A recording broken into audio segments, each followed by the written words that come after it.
A few weeks ago, we noticed that Anna was starting to miss some of her landings when she was jumping from branch to branch, and she was falling in the exhibit. So we brought her down to the hospital and did an exam and discovered that she was developing cataracts. Cataracts are when your lens in your eye becomes kind of opaque and the light can't get through and then you can't see anymore. So obviously for an animal that spends its time jumping from branch to branch in the trees, that's not a good thing. So we ended up having to bring her behind scenes. We set up a net, a safety net for her so that if she fell, it would catch her. Our wonderful keepers did a lot of training to help her learn to use her other senses like smell, feel, and hearing so that she could find her food and her water and her nest box.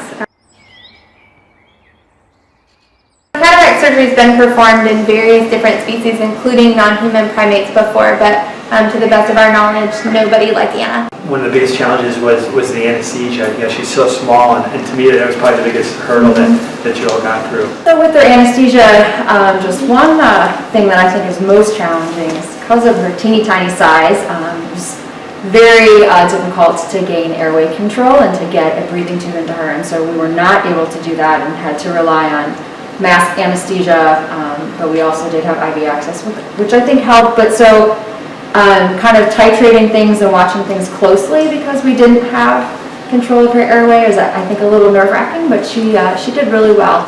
Anna's so small, it's the equivalent of operating, let's say, a preemie infant. Functionally, the anatomy is the same as a primate.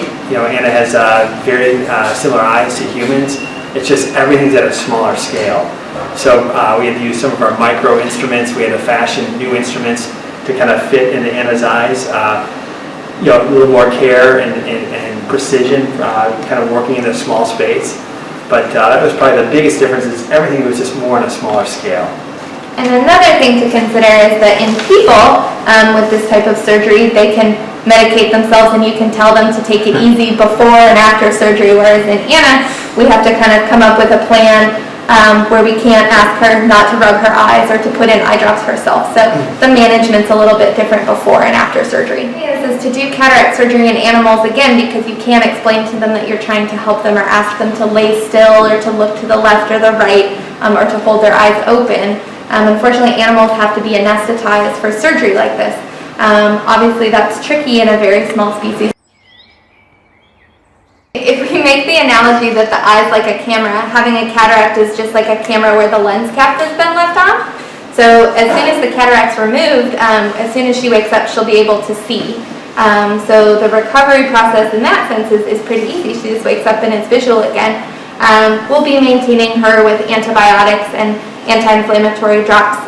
She'll get a recheck eye exam in about a week, and then we'll just continue to monitor her for any complications, but she should be able to see right away. Yep. And while her eyes are healing, she'll stay off exhibit in that enclosure that has the safety net and everything, so that we can monitor her and she can stay safe while she's recovering.